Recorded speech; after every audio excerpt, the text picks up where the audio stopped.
नमस्कार दोस्तों, मैं आरू चौहान स्वागत करता हूं आपका आपके यूट्यूब चैनल देसी एकेडमी फॉर सिविल सर्विसेज में।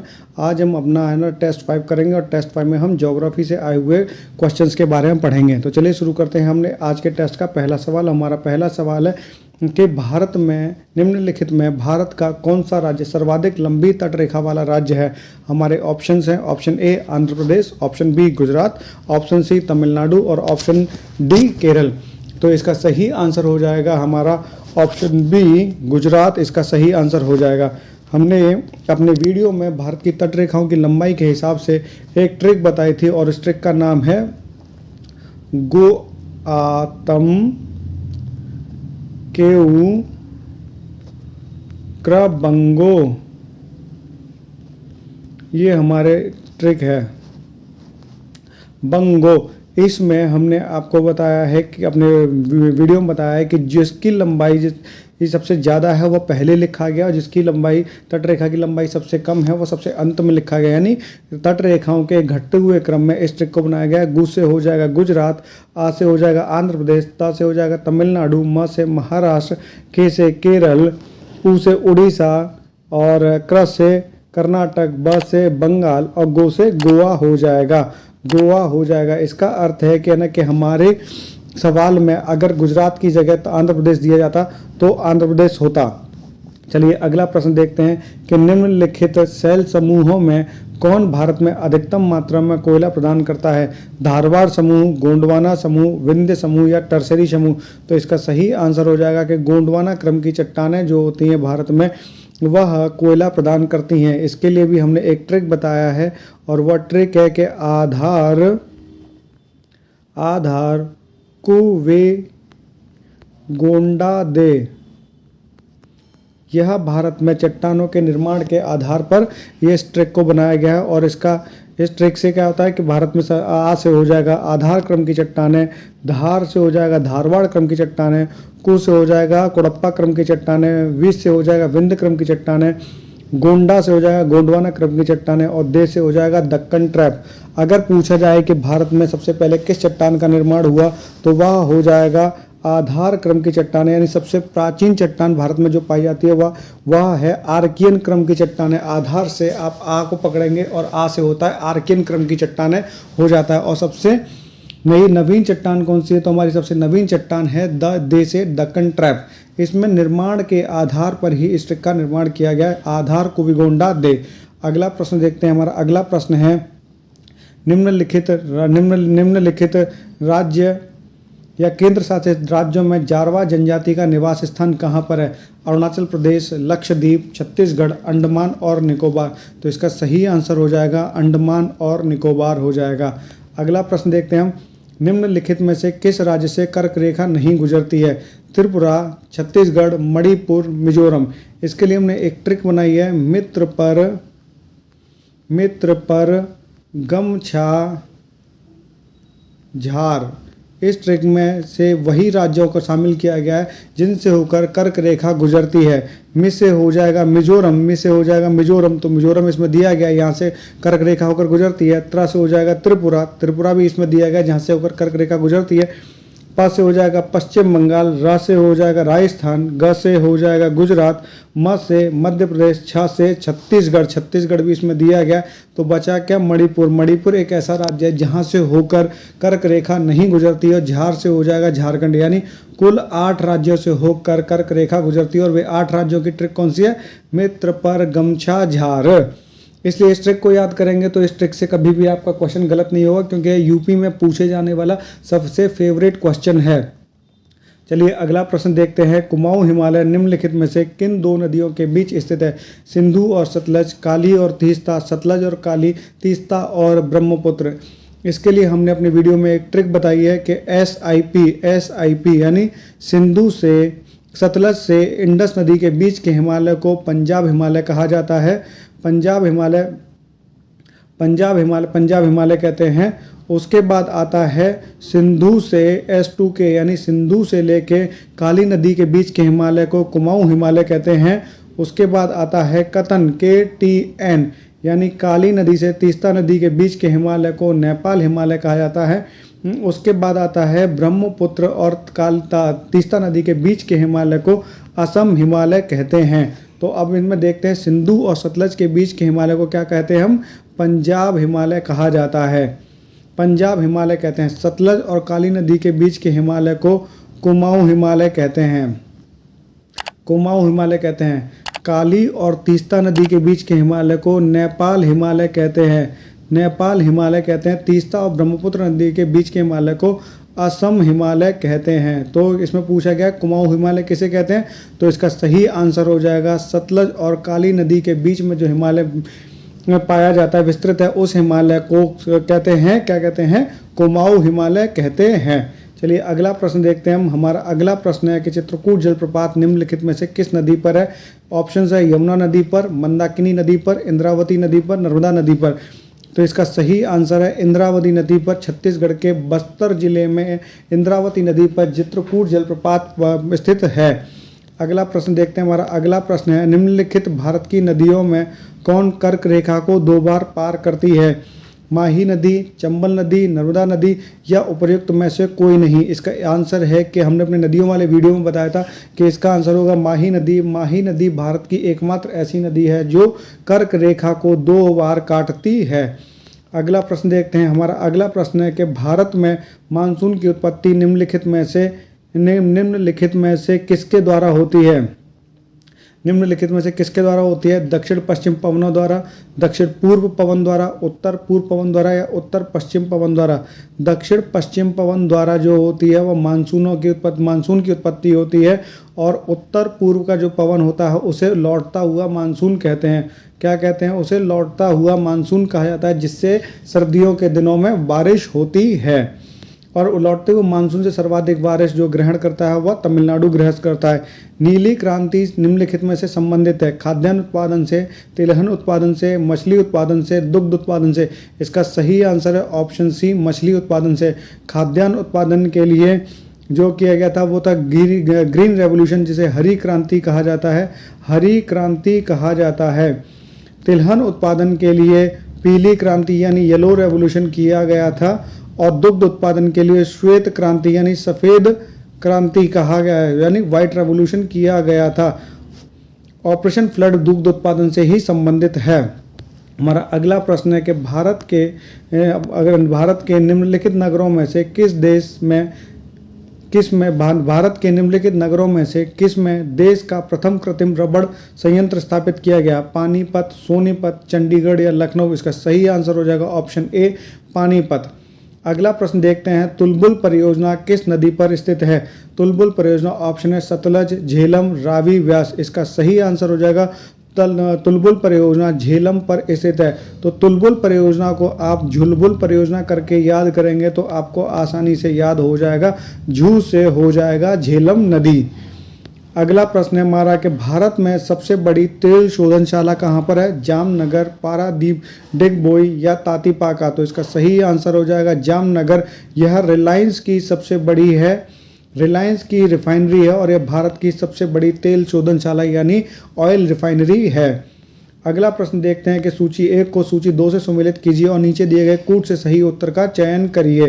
तो हमारा इसका ऑप्शन हो जाएगा कि गुरु महिसानी जो कि किससे है, वह लौह अयस्क पाया जाता है। तलचीर जो है वहाँ कोयला पाया जाता है। जादूगोड़ा से यूरेनियम निकाला जाता है, और जावर माइन से जस्ता निकाला जाता है। इसको याद करिएगा, जावर से जस्ता हो जाता है। तो इसके ऑप्शंस में क्या आता है, ए का 3, तो ए का 3, बी का 4, तो इसका सही आंसर हो जाएगा हमारा ऑप्शन सी। ऑप्शन सी इसका सही आंसर होगा। अगला प्रश्न देखते हैं हम। निम्नलिखित में से किस नदी का जल ग्रहण क्षेत्र सर्वाधिक है। महानंदा, सोन, रामगंगा, गंडक। तो इसका सही आंसर हो जाएगा सोन नदी का जल ग्रहण क्षेत्र सर्वाधिक है। इन ऑप्शंस में से सोन नदी का सर्वाधिक जल ग्रहण क्षेत्र है। अदरवाइज ब्रह्मपुत्र नदी का जल ग्रहण क्षेत्र सर्वाधिक है। और सोन नदी किसकी सहायक नदी है, सोन नदी गंगा की सहायक नदी है। इसमें रामगंगा, महानंदा भी गंगा की ही सहायक नदी है। रामगंगा भी गंगा की सहायक नदी है, और गंडक भी गंगा की ही सहायक नदी है। कह सकते हैं कि ये सारी की सारी नदियाँ गंगा की ही सहायक नदियाँ हैं, और उनमें सोन नदी का सर्वाधिक जलग्रहण क्षेत्र है। अगला प्रश्न देखते हैं, हमारा अगला प्रश्न है मलम पूजा बांध किस नदी पर स्थित है? भरत पूजा, कोरा पूजा, मलम पूजा या पंबा?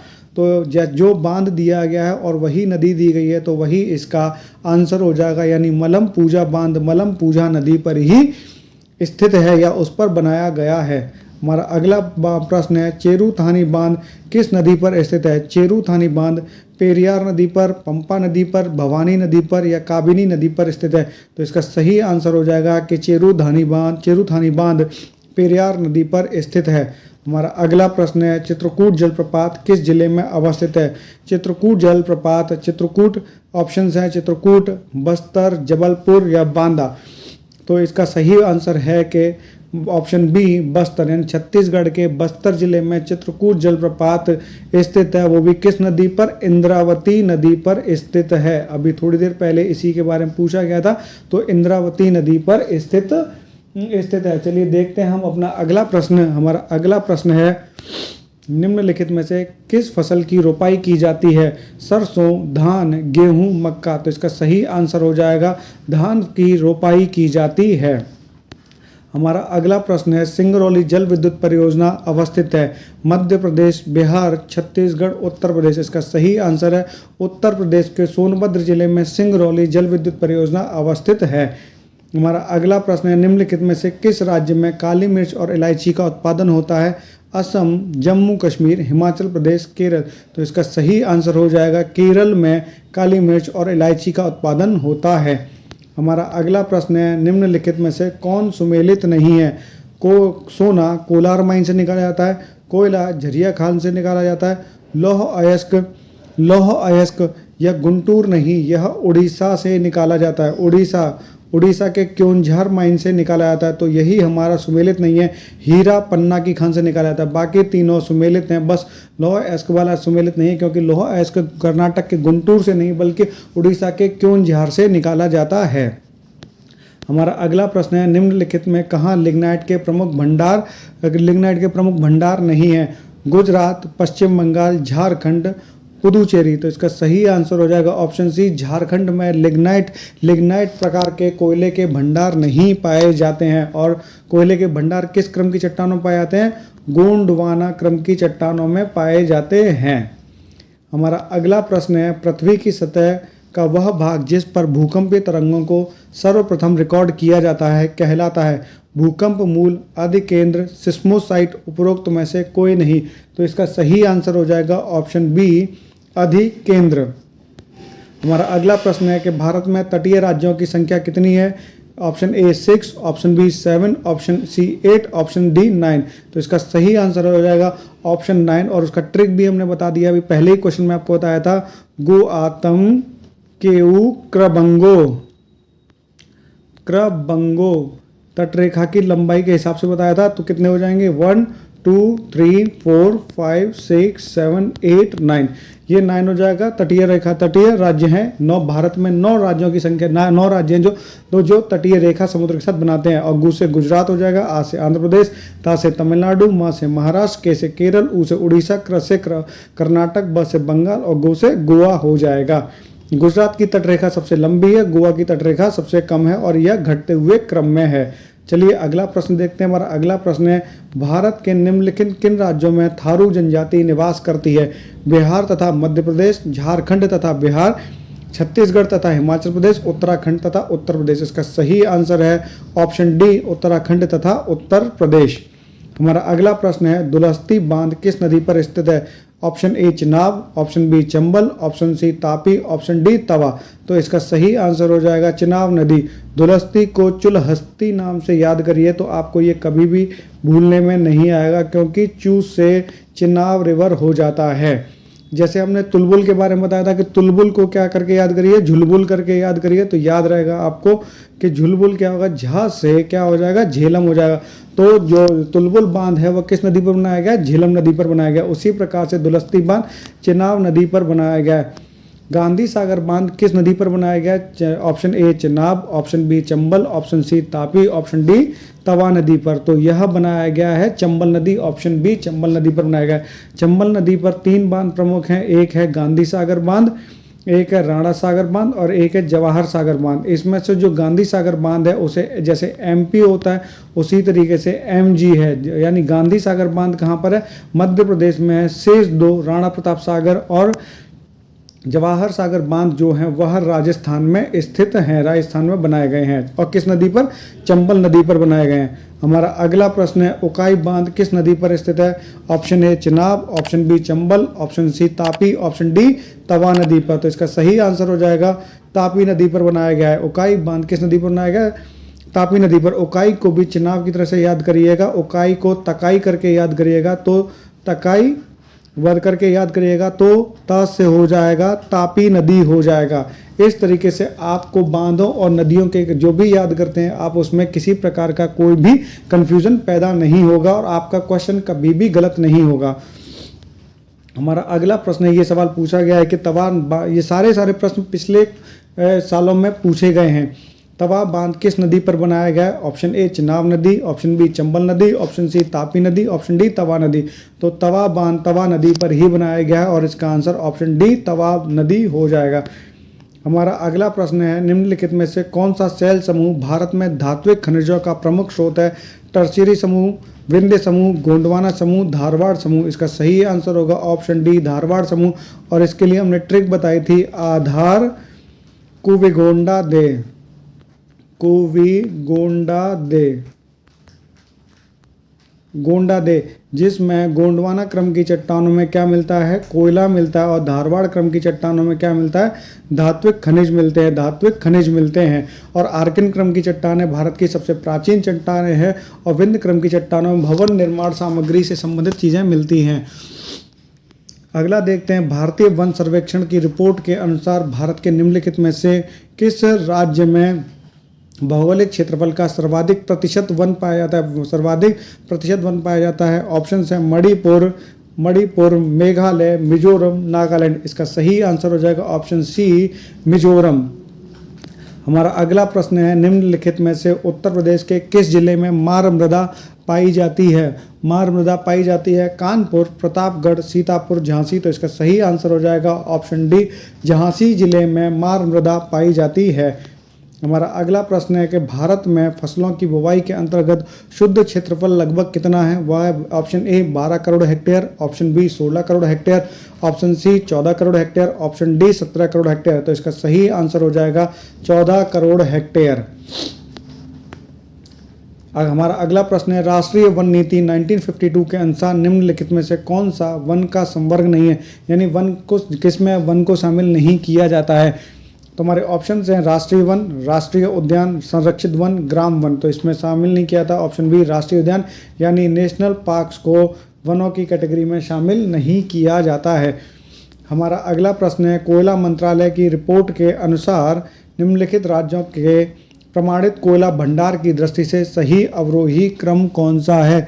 तो इसका आंसर है option A Chhattisgarh, Orissa, Jharkhand, Madhya Pradesh. Option B Orissa, Chhattisgarh, Madhya Pradesh, Jharkhand. Option C Jharkhand, Chhattisgarh, Orissa, Madhya Pradesh. Option D Jharkhand, Orissa, Chhattisgarh, Madhya Pradesh. तो इसका सही आंसर हो जाएगा ऑप्शन डी झारखंड, उड़ीसा, छत्तीसगढ़, मध्य प्रदेश। यानी कोयला का जो रिजर्व है सबसे ज़्यादा झारखंड में है, उसके बाद उड़ीसा में है, उसके बाद छत्तीसगढ़ में, उसके बाद आता है मध्य प्रदेश। हमारा अगला प्रश्न है कि ऊर्जा उत्पादन के निम्नलिखित साधनों पर विचार करिए। जल, प्राकृतिक गैस, नाभिकीय ऊर्जा, डीजल। इन्हें भारत में ऊर्जा के कुल प्रतिस्थापित क्षमता में उनके प्रतिशतांक के अनुसार अवरोही क्रम में व्यवस्थित कीजिए। तो इसका आंसर हो जाएगा, इसका आंसर हो जाएगा सी हो जाएगा, जिसमें जल विद्युत है 12.4 है, जल विद्युत जो आती है वह 12.4% है, गैस 6.9% आता है, नाभिकीय ऊर्जा का प्रयोग 1.9% होता है और डीजल का प्रयोग 0.1% होता है। हमारा अगला प्रश्न है, निम्नलिखित में से कौन जैविक संसाधन नहीं है। शुद्ध जल, कोयला, पेट्रोलियम, मछली। तो इसका आंसर हो जाएगा शुद्ध जल एक जैविक संसाधन नहीं है। हमारा अगला प्रश्न है कि भारत की निम्नलिखित नदियों में से कौन नदी हिमालय की सभी श्रेणियों को काटती है। रावी, व्यास, सतलज और चिनाब। चुनाव नहीं है, ये चिनाब नदी है।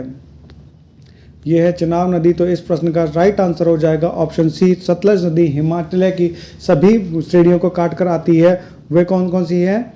ग्रेटर हिमालय, मिडिल हिमालय और शिवालिक हिमालय, तीनों को काट कर बहती हुई आती है। हमारा अगला प्रश्न है कि भारत की सबसे लंबी प्रायद्वीपीय नदी कौन सी है? नर्मदा, गोदावरी, महानदी, कृष्णा। तो इसका सही आंसर हो जाएगा जो गोदावरी नदी है वह भारत की सबसे लंबी प्रायद्वीपीय नदी है। हमारा अगला प्रश्न है भारत के निम्नलिखित औद्योगिक प्रदेशों में से किस में शिवकाशी केंद्र स्थित है? ऑप्शन ए छोटा नागपुर प्रदेश, ऑप्शन बी अहमदाबाद बड़ोदरा प्रदेश, ऑप्शन सी मदुरई कोयम्बटूर बेंगलोर प्रदेश, ऑप्शन डी कोलकाता हुगली प्रदेश। तो जो शिवकाशी केंद्र है वह कोलकाता हुगली प्रदेश में स्थित है। हमारा अगला प्रश्न है झरिया कोयला क्षेत्र निम्नलिखित में से किस राज्य में अवस्थित है? Option A Paschim Bengal, option B Orissa, option C Jharkhand, option D Chhattisgarh. Chhattisgarh इसका सही आंसर हो जाएगा। झरिया कोयला क्षेत्र जो है वह झारखंड में, वह किस में है? वह झारखंड, ऑप्शन सी झारखंड में अवस्थित है। हमारा अगला प्रश्न है रेहंद परियोजना किस नदी पर स्थित है? रेहंद, कृष्णा, गोदावरी, बेतवा। रेहंद परियोजना तवा नदी की तरह से रेहंद नदी पर ही स्थित है। जैसे तवा बांध किस नदी पर बना हुआ है? तवा नदी पर बना हुआ। उसी तरह से रेहंद जो परियोजना है वह रेहंद नदी पर बनाया गया है और यह उत्तर प्रदेश के सोनभद्र जिले में है स्थित है। यह उत्तर प्रदेश वालों के लिए बहुत इंपॉर्टेंट प्रश्न हो जाता है। हमारा अगला प्रश्न है नागार्जुन सागर परियोजना किस नदी पर स्थित है? रेहंद नदी, कृष्णा नदी, गोदावरी नदी, बेतवा नदी। तो नागार्जुन सागर परियोजना कृष्णा नदी पर अवस्थित है। हमारा अगला प्रश्न है पोचमपात परियोजना किस नदी पर अवस्थित है? रेहंद नदी, कृष्णा नदी, गोदावरी नदी, बेतवा नदी। तो यह हो जाता है गोदावरी नदी। माता टीला परियोजना किस नदी पर अवस्थित है? रेहंद नदी, कृष्णा नदी, गोदावरी नदी और बेतवा नदी। तो इसका सही आंसर हो जाएगा माता टीला परियोजना बेतवा नदी पर स्थित है। झिलमिली कोयला खदान का किस राज्य में अवस्थित है? ओडिशा, मध्य प्रदेश, छत्तीसगढ़ या झारखंड। इसका सही आंसर हो जाएगा झिलमिली कोयला खदान छत्तीसगढ़ में स्थित है। हमारा अगला प्रश्न है कर्णपुरा कोयला खदान भारत के किस राज्य में स्थित है? ऑप्शंस हैं उड़ीसा, मध्य प्रदेश, छत्तीसगढ़, झारखंड। तो कर्णपुरा कोयला खदान जो है वह झारखंड में स्थित है। इसको कर्णपुरा को झरनपुरा के नाम से भी याद कर सकते हैं और इसमें झ से हो जाएगा झारखंड। रामपुर हिमगिरी कोयला खदान भारत के किस राज्य में स्थित है? ऑप्शंस हैं option A Orissa, option B Madhya Pradesh, option C Chhattisgarh, option D Jharkhand. तो रामपुर हिमगिर कोयला खदान जो है वह उड़ीसा में स्थित है, यानी option A Orissa is the right answer of this question. Sohagpur कोयला खदान भारत के किस राज्य में स्थित है? उड़ीसा, मध्य प्रदेश, छत्तीसगढ़, झारखंड। तो ऑप्शन बी मध्य प्रदेश, सोहागपुर कोयला खदान जो है वह मध्य प्रदेश में स्थित है। हमारा अगला प्रश्न है कि रणजीत घाटी कोयला क्षेत्र भारत के किस राज्य में स्थित है? Option A Jharkhand, option B Sikkim, option C Telangana, option D Maharashtra. तो इसका सही आंसर हो जाएगा ऑप्शन बी सिक्किम। हमारा अगला प्रश्न है तंदूर कोयला क्षेत्र भारत के किस राज्य में स्थित है? Option A Jharkhand, option B Sikkim, option C Telangana, option D Maharashtra. इसका सही आंसर हो जाएगा ऑप्शन सी तेलंगाना। हमारा अगला प्रश्न है वरोरा कोयला क्षेत्र भारत के किस राज्य में स्थित है? Option A Jharkhand, option B Sikkim, option C Telangana, option D Maharashtra. तो इसका सही आंसर हो जाएगा महाराष्ट्र में वरोरा कोयला क्षेत्र स्थित है। और ये सारे के सारे कोयला क्षेत्र कभी न कभी किसी न किसी एग्जाम्स में पूछे गए हैं, इसीलिए इनको ध्यान से याद करिएगा। और यह बार सवालों में यूपी से आने वाले सवालों में पूछा जाता है। हमारा अगला प्रश्न है ललमटिया कोयला क्षेत्र भारत के किस राज्य में स्थित है? झारखंड, सिक्किम, तेलंगाना, महाराष्ट्र। तो ललमटिया कोयला क्षेत्र जो है वह झारखंड में स्थित है। हमारा अगला प्रश्न है भारत के निम्नलिखित राज्यों में किसमें कोयली पेट्रोलियम शोधनशाला अवस्थित है? शोधनशाला यानी रिफाइनरी, और कोयली रिफाइनरी कहाँ स्थित है? Option Assam, option B Kerala, option C Gujarat, option D Karnataka. तो इसका सही आंसर है ऑप्शन सी गुजरात में कोयली पेट्रोलियम शोधनशाला स्थित है। हमारा अगला प्रश्न है गंगा नदी के निम्नलिखित में से किस भाग को राष्ट्रीय जलमार्ग घोषित किया गया है? हरिद्वार से कानपुर तक, कानपुर से प्रयागराज तक, नरोरा से पटना तक, प्रयागराज से हल्दिया तक। तो इसका सही आंसर हो जाएगा प्रयागराज से हल्दिया तक, जिसे नेशनल वाटरवे नंबर 1 का दर्जा दिया गया है। यह प्रयागराज से हल्दिया तक है। इस तरीके से हमने अपना आज के वीडियो में ज्योग्राफी से आने वाले क्वेश्चंस को कंप्लीट किया है। अगर आपको हमारा ये वीडियो पसंद आ रहा है तो इस वीडियो को लाइक करें, शेयर करें, सब्सक्राइब करें और कमेंट भी करें। अगर आपको इस वीडियो से रिलेटेड कोई भी क्वेरी है, कोई भी डाउट है, तो डिस्क्रिप्शन में दिए गए नंबर पर कॉल या व्हाट्सएप करके पूछ सकते हैं। तो चलिए मिलते हैं आपसे अगले वीडियो में, तब तक के लिए नमस्कार।